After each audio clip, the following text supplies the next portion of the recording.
Dear students, welcome to economics with Ejaz. Micro economics के last lecture में हमने elasticity of demand का concept introduce किया। तो जो प्राइस इलास्टिसिटी ऑफ डिमांड है उसको मेजर करने के हमारे पास तीन मेथड्स है। एक है प्रोपोर्शनल मेथड, दूसरा है टोटल एक्सपेंडिचर मेथड और तीसरा है हमारा जियोमेट्रिक मेथड।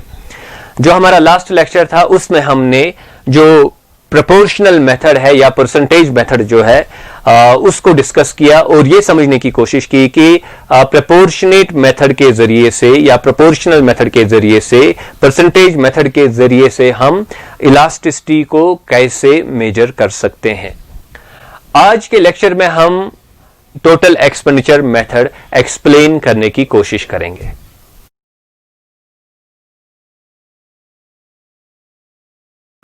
जो हमारा टोटल एक्सपेंडिचर मेथड है इसको हम टोटल आउटले और टोटल रेवेन्यू मेथड भी कहते हैं, यानी कि टोटल एक्सपेंडिचर, टोटल आउटले और टोटल रेवेन्यू मेथड्स जो है ये बुनियादी तौर पर तीन मुख्तलिफ नाम है एक ही मेथड के लिए जिसके जरिए से हम इलास्टिसिटी जान सकते हैं। तो इसमें क्या होता है कि हमारा फोकस होता है टोटल रेवेन्यू या एक्सपेंडिचर या आउटले कहिए इसको, तो इस पे हमारा बुनियादी फोकस होता है। तो जब हम एज कंज्यूमर कोई चीज लाते हैं, फॉर एग्जांपल आपने कोई प्रोडक्ट लाया, उसका प्राइस जो है 5 है पर यूनिट, आपने 8 यूनिट्स लाए तो 40 रुपीज जो है वो आपका टोटल एक्सपेंडिचर बनता है उस प्रोडक्ट पर। तो जो एक फर्म ओनर होता है, सेलर होता है, उसको 40 रुपीज मिलते हैं तो वो उसको रेवेन्यू कहेगा, हम एक्सपेंडिचर कहेंगे, वो उसको रेवेन्यू कहेगा अपने लिए। तो इसी तरह जो हम एक पर्टिकुलर अमाउंट जो है हम किसी प्रोडक्ट पे खर्च करते हैं उसको हम आउटले भी कह सकते हैं, इसलिए इसको टोटल एक्सपेंडिचर, टोटल आउटले या फिर टोटल रेवेन्यू के नाम से जाना जाता है। तो ये जो हमारा मेथड है इसमें हमारा फोकस किस पे होता है, टोटल एक्सपेंडिचर पे हमारा फोकस होता है। लेकिन जो हमारा टोटल एक्सपेंडिचर है वो कैसे बनता है, वो बनता है जब हम प्राइस को मल्टीप्लाई करेंगे क्वांटिटी। जैसे कि अभी हमारा प्राइस 5 है, क्वांटिटी 8 है और टोटल हमारा जो रेवेन्यू बनेगा वो कितना होगा, वो 40 रुपीज होगा। तो यहां पे हमने एक बात याद रखनी है, वो ये कि जो हमारा प्राइस है, चूंकि हमने ये देखना है कि जो प्राइस की वजह से, प्राइस चेंज होने की वजह से क्वांटिटी में कितनी तब्दीली आएगी, यही हमारा प्राइस इलास्टिसिटी ऑफ डिमांड का कॉन्सेप्ट है। तो जो हमारा प्राइस है वो इंक्रीज भी हो सकता है, वो डिक्रीज भी हो सकता है। इसलिए हमारे पास दो केसेस हैं, यानी कि हम दो तरीकों से ये जान सकते हैं कि जो इलास्टिसिटी है उसका वैल्यू क्या है, वो कितनी है when we are using total expenditure या टोटल आउटले या टोटल रेवेन्यू मेथड। इसलिए हम पहला केस जो लेंगे वो होगा जहां पे हम प्राइस को डिक्रीज करेंगे। तो इस केस में हम क्या करेंगे कि हम प्राइस को डिक्रीज करेंगे फ्रॉम 5 to 4। ओके, तो जब हम प्राइस डिक्रीज करेंगे फ्रॉम 5 to 4 हमारे पास मुख्तलिफ पॉसिबिलिटीज बन सकती है फॉर दिस टोटल एक्सपेंडिचर, यानी कि हमारा जो टोटल एक्सपेंडिचर है वो उसका वैल्यू जो है वो अब डिफरेंट हो सकता है। वो एक्सपेंडिचर अब पहले एक्सपेंडिचर से ज्यादा भी हो सकता है, बराबर भी हो सकता है, कम भी हो सकता है। ये जो तीन पॉसिबिलिटीज है इन पे हमने फोकस यहां पे करना है। अभी हम इसमें पहली पॉसिबिलिटी लेंगे, हमारा प्राइस 5 था, ये 4 बन गया। हमारी क्वांटिटी 8 थी, ये 10 पे आ गया इसका वैल्यू। तो 5 into 8 कितना हुआ, 40, और 4 into 10 भी कितना हुआ, वो 40 हुआ। तो ये जो दो एक्सपेंडिचर्स है ये सेम है। हमने प्राइस तो चेंज किया लेकिन टोटल एक्सपेंडिचर पे कोई भी इंपैक्ट नहीं पड़ा। इट मीन्स कि यहां पे डिक्रीज करने से जो है हमारा एक्सपेंडिचर लेवल जो है वो डिक्रीज नहीं हुआ, क्योंकि यहां पे हमने उतना इंक्रीज किया कि हमारा जो पुराना एक्सपेंडिचर लेवल है हम वहां तक अगेन पहुंच गए। तो ये जो हमारा केस है पहला वाला, तो यहां पे इलास्टिसिटी इज इक्वल टू 1, यानी कि ये यूनिटरी इलास्टिसिटी केस यहां पे बनता है। अगर आप यहां पे आर्क इलास्टिसिटी का मेथड अप्लाई करेंगे तो वहां पे भी आपको यह पता चलेगा कि यहां पे जो इलास्टिसिटी का वैल्यू होगा वो 1 होगा। तो अभी हमारे पास और दो पॉसिबिलिटीज है। प्राइस पहले 5 था, अब हमने प्राइस 4 कर लिया, वो तो हमने पहले ही देखा। लेकिन क्वांटिटी पहले 8 थी, अब 12 हो गई। तो प्राइस इंटू क्वांटिटी कितना हुआ 48, तो ये हमारा टोटल एक्सपेंडिचर या टोटल रेवेन्यू बनता है। तो ये 48 जो है ये इससे ज्यादा है, यानी कि हमने प्राइस डिक्रीज तो किया लेकिन क्वांटिटी में इतना इजाफा हुआ कि हमारा एक्सपेंडिचर जो पुराना एक्सपेंडिचर था उससे ज्यादा हमारा नया एक्सपेंडिचर बनता है। तो यहां पे जो elasticity will be greater than 1।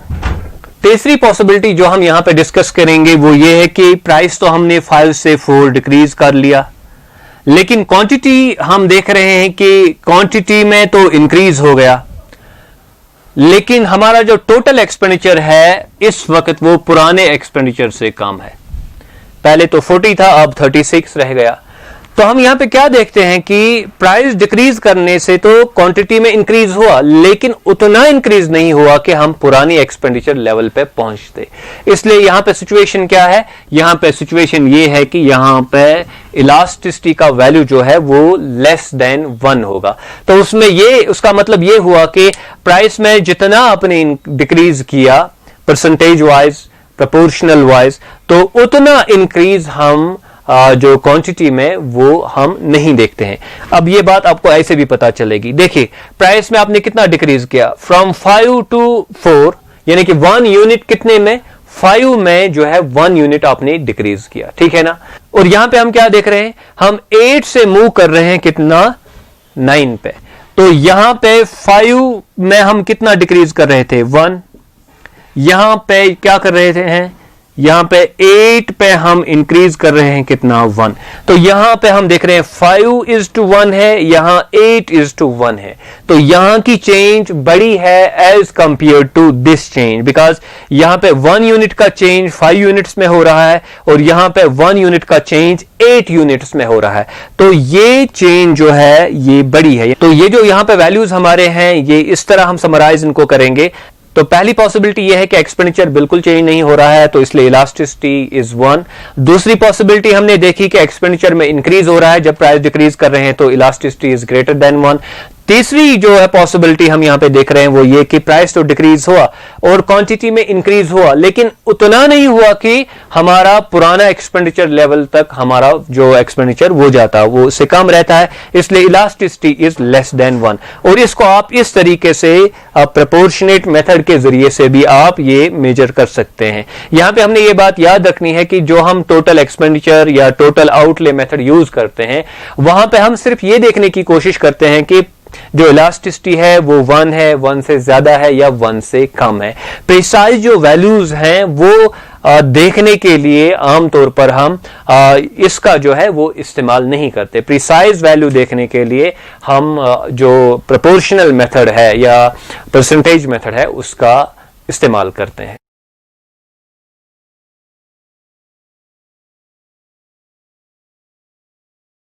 Total expenditure method में अब हम अपना दूसरा केस लेंगे, यानी कि जहां पे प्राइस जो है वो इंक्रीज होता हो। यहां पे भी हमने प्राइस जो लिया वो 5, क्वांटिटी 8 ली और टोटल एक्सपेंडिचर वो 40 आ रहा है, यानी कि जो पुराने एग्जांपल में हमने इनिशियल जो है प्राइस, क्वांटिटी और एक्सपेंडिचर लिया वो यहां पे भी हम ले रहे हैं।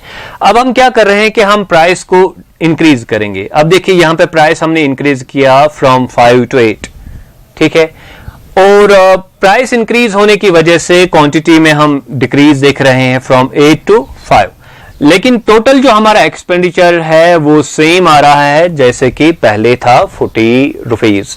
तो यहां पे जो हमारी इलास्टिसिटी है वो 1 है।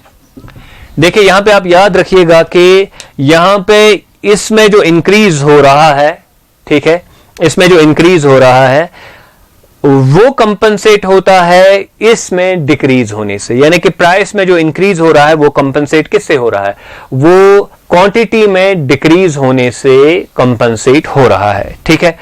लेकिन ओवरऑल जो हमारा एक्सपेंडिचर है वो सेम रहता है, इसलिए इलास्टिसिटी का वैल्यू क्या है, 1 है, यानी कि केस जो है वो यूनिटरी इलास्टिसिटी ऑफ डिमांड का केस है।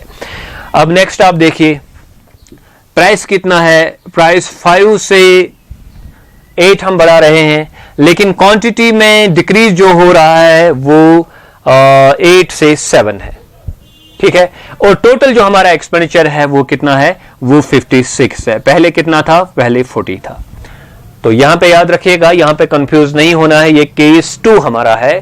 केस 1 में अगर ऐसा होता, प्राइस डिक्रीज होता और टोटल एक्सपेंडिचर में इजाफा होता, यानी पुराने एक्सपेंडिचर से ज्यादा चला जाता, तो फिर ये मोर देन 1 इलास्टिसिटी का केस यहां पे होता। लेकिन यहां पे क्या मामला है कि यहां पे प्राइस जो है वो इंक्रीज हो रहा है, और इंक्रीज होने की वजह से हमारे एक्सपेंडिचर में भी पुराने लेवल से हम इंक्रीज देखते हैं, तो इसलिए इलास्टिसिटी का वैल्यू जो है दैट इज लेस देन 1।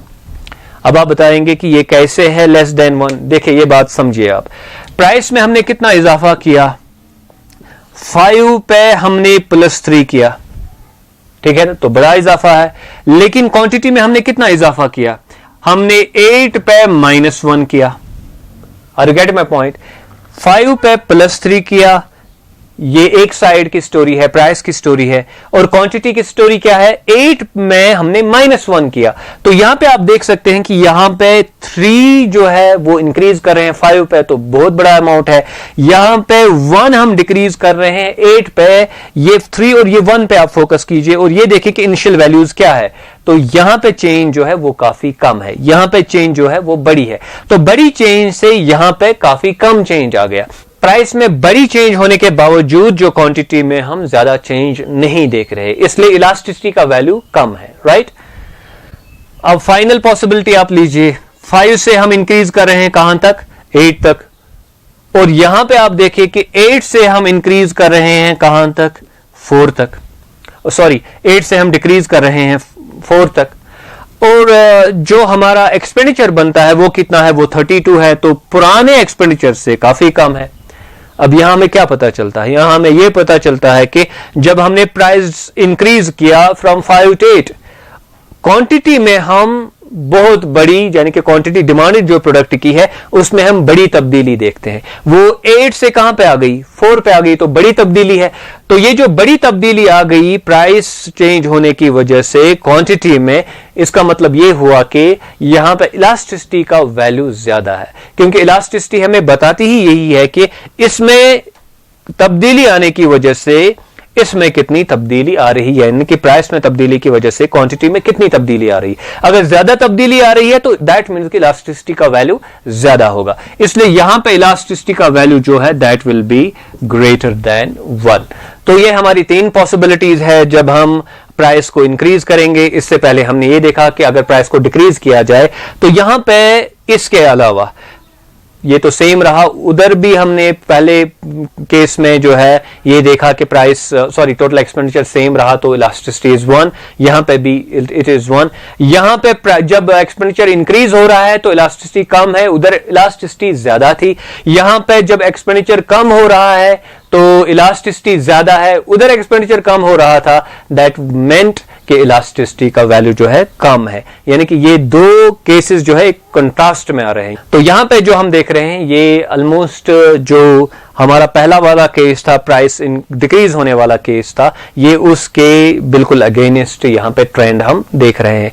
तो ये हमारा मेथड है जिसको हम टोटल एक्सपेंडिचर मेथड या टोटल आउटले मेथड या टोटल रेवेन्यू मेथड कहते हैं। तो यहां पे आप ये ख्याल रखिएगा कि आपके एग्जाम में अगर एग्जाम्पल कुछ ऐसा आया और आपने पढ़ा होगा पहला वाला केस, तो फिर हमारा आंसर जो है वो गलत हो जाएगा। We have to be careful कि प्राइस इंक्रीज हो रहा है या प्राइस जो है वो डिक्रीज हो रहा है। So we conclude our lecture here. Do subscribe to my YouTube channel economics with Ejaz. Thank you very much.